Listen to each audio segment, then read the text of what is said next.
프랑스의 아름다운 루아르 강은 수세기 동안 수많은 이야기와 전설의 배경이 되어 왔습니다. 그중 하나는 이 강의 은밀한 모래사장에서 비롯된 동화로 작은 마을 한가운데에 자리 잡은 소박한 농부의 이야기입니다. 한때 루아르 강을 따라 펼쳐진 작은 마을에는 피에르라는 이름의 농부가 살고 있었습니다.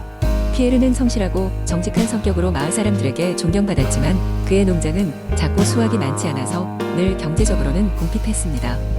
그는 언제나 더 큰 수확을 꿈꿨지만 그보다 중요한 것은 그의 아내 마리와 두 자녀와 함께하는 행복한 삶이었습니다. 어느 무더운 여름날 피에르는 강가로 나무를 얻으러 갔다가 우연히 강변에서 반짝거리는 물체를 발견했습니다. 그것은 아름답게 빛나는 황금색의 물고기였습니다. 그는 그 물고기를 손에 쥐기 위해 조심스럽게 다가갔고 마침내 잡는 데 성공했습니다. 그런데 그 물고기가 갑자기 말을 하기 시작했습니다. 피에르, 날 놓아주면 너에게 큰 행운을 가져다 주겠어. 이 말을 들은 피에르는 깜짝 놀랐습니다. 그러나 그는 금세 정신을 차리고는 물고기를 풀어주었습니다. 몇 주가 지나고 피에르의 농장에서 갑자기 기적이 일어났습니다. 그의 작물들은 갑자기 자라기 시작했고 이내 풍성한 수확을 약속했습니다. 뿐만 아니라 그의 수확은 그가 여태껏 본 것 중에 가장 많은 양이었습니다.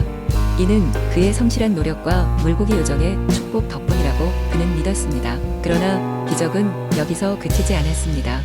마을 사람들 사이에는 피에르가 행한 자비로운 행위의 이야기가 널리 퍼졌고 그로 인해 마을은 번영하게 되었습니다. 강의 요정은 이러한 변화가 피에르의 진심 어린 마음과 선행에 대한 보상이라 믿고 피에르와 그의 가족에게 행복과 번영을 가져다 주기로 마음먹었습니다.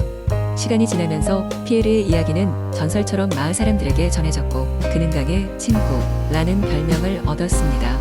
그의 이야기는 단순히 재물을 얻는 것 이상의 가치를 지닌 사랑, 희생 그리고 자연과의 화합의 중요성을 마을 사람들에게 일깨워주는 소중한 교훈이 되었습니다. 결국 피에르의 이름은 루아르 강을 따라 흐르는 바람과 함께 오랫동안 전해졌고 그의 이야기는 믿음을 가지고 진실로 자연과 주변 사람들을 사랑하는 것이 가져다주는 풍성한 열매에 대한 영원한 증거로 남게 되었습니다. 두 번째 이야기, 옛날 프랑스의 깊은 숲속에 작은 마을이 있었다. 이 마을은 사방이 푸르른 자연으로 둘러싸여 있었고 마을 사람들은 모두 친절하고 정겨운 사람들이었다. 그들 대부분은 농사를 짓거나 가축을 키우며 자급자족하는 삶을 살았지만 이따금씩 외부의 상인들이 찾아오면 그들과 물물 교환을 하며 필요한 물건들을 구하곤 했다. 그 마을의 끝자락에는 루미에르라는 소녀가 할머니와 함께 작은 오두막에 살고 있었다. 루미에르의 부모님은 일찍이 돌아가셨고 그녀는 할머니와 함께 자랐다. 할머니는 루미에르에게 세상의 모든 아름다움과 지혜를 보여주며 그녀를 사랑으로 키웠다.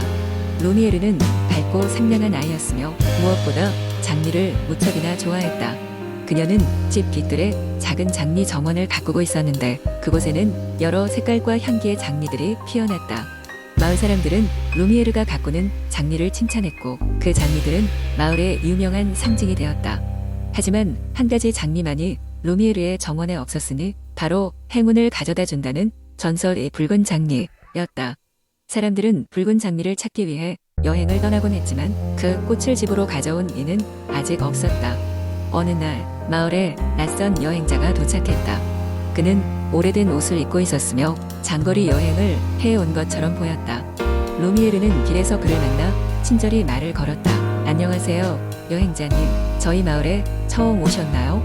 그러자 여행자는 부드럽게 대답했다. 그렇소.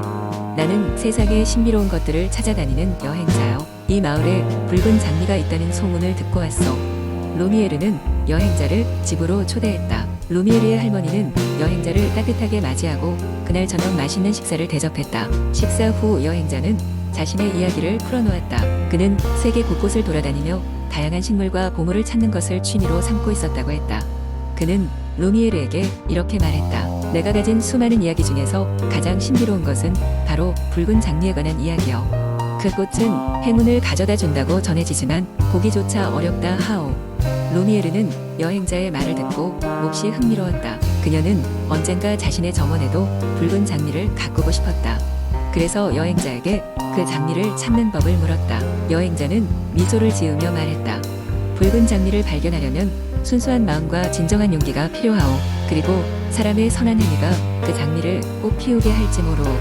며칠 후 여행자는 고맙다며 작별 인사를 하고 떠났다. 루미에르는 여행자의 말을 계속 생각해보았다.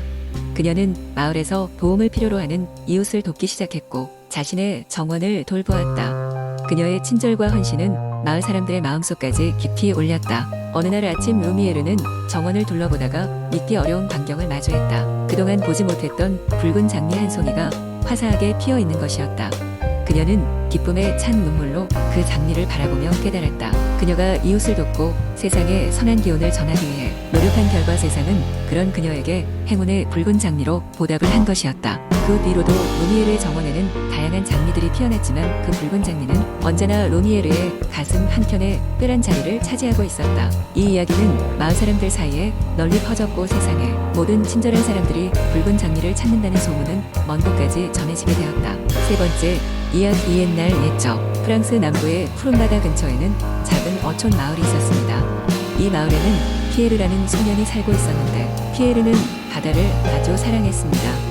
매일 아침 해가 떠오를 때쯤 그는 작은 조개 껍질을 모으기 위해 해변을 산책했습니다. 피에르는 조개 껍질을 모아 마을의 어르신들로부터 듣는 신비스러운 바다 이야기들을 상상하곤 했습니다. 그러던 어느 날 피에르는 평소와 같이 해변을 걷다가 아주 특별한 조개를 발견했습니다.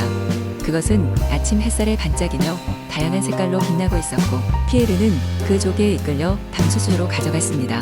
그날 밤 피에르는 잠자리에 들었지만 이상하게도 잠이 오지 않았습니다. 그는 눈을 감기만 해도 그 조개가 생각났고 마치 자신을 부르는 소리를 들었습니다. 결국 피에르는 조개를 확인해보러 수조로 다시 갔습니다. 그가 조개에 손을 대자 갑자기 방 안이 푸른빛으로 가득 찼고 피에르는 눈앞에 믿기지 않는 광경을 보았습니다.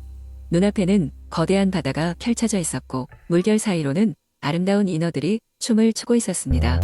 하지만 이것은 꿈이 아니었습니다. 그는 분명히 파도에 익숙한 바다 냄새와 소리를 느끼고 있었습니다. 인어들 중 한 명이 피에르에게 다가와 말했습니다. 안녕, 피에르. 나는 마리너. 이 바다를 지키는 수호 인어야. 너의 순수한 마음씨와 바다에 대한 사랑이 우리를 이끌어 여기에 오게 했어. 피에르는 놀라 소리쳤지만 신비로운 기운과 아름다움에 압도되어 이어지는 이야기를 더욱 집중해 들었습니다. 마리너는 피에르에게 바다가 오랫동안 어둠이 마술사에게서 위험이 있다는 것을 알려주었습니다. 그 마술사는 바다를 오염시키고 생명을 위협하기 위해 어두운 마법을 썼다는 것이었습니다. 피에르는 마리너와 인어 친구들을 도와 바다를 보호하기로 결심했습니다. 그의 임무는 특별한 루비를 찾아 마술사를 물리치고 자연의 균형을 되돌리는 것이었습니다. 다음 날부터 피에르는 마리너와 함께 여행을 시작했습니다. 첫 번째 목적지는 바다 깊숙한 곳에 숨겨진 루비 동굴이었습니다. 피에르는 용감하게 파도와 싸우며 헤엄쳐 나갔습니다. 긴 여정 끝에 결국 루비가 빛나는 것을 발견하였고 그것을 마리너에게 전했습니다. 그 순간 루비의 강렬한 빛이 바다 전체에 퍼지며 마술사를 물리치고 바다를 돌려놓았습니다. 피에르는 모험을 마치고 다시 해변으로 돌아왔으나 그날 밤의 기억은 더 현실적인 것이 되었고 피에르는 자신이 한 일을 믿기 어려웠습니다. 하지만 그가 발견했던 조개 껍질을 보았을 때 그것이 더 이상 거짓이 아님을 알았습니다. 피에르는 이 경험을 통해 자연과의 조화로운 상생의 중요성을 깨닫고 더욱 바다를 아끼며 살았습니다. 그리고 그의 이야기는 마을의 전설로 전해지면서 사람들에게 자연을 지키는 마음을 심어주었습니다. 네 번째, 이야기 옛날 옛적 프랑스의 한 작은 마을에 어린 소녀 엘레나가 살고 있었습니다. 엘레나는 매일 밤 하늘을 바라보며 별을 세곤 했습니다. 그녀의 가장 큰 꿈은 하늘을 나는 작은 별을 직접 만나는 것이었습니다. 매년 여름 엘레나의 마을에서는 별똥별 축제가 열리곤 했습니다.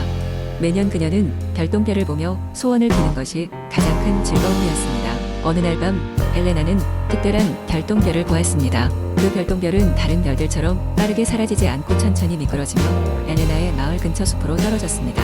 엘레나는 곧바로 별을 찾기 위해 모험을 떠났습니다.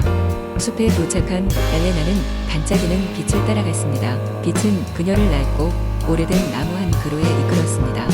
나무 밑에는 신비로운 문이 있었고 엘레나는 문을 열고 안으로 들어갔습니다. 그 안은 마법의 세계였으며 별들은 그곳에서 춤을 추고 있었습니다.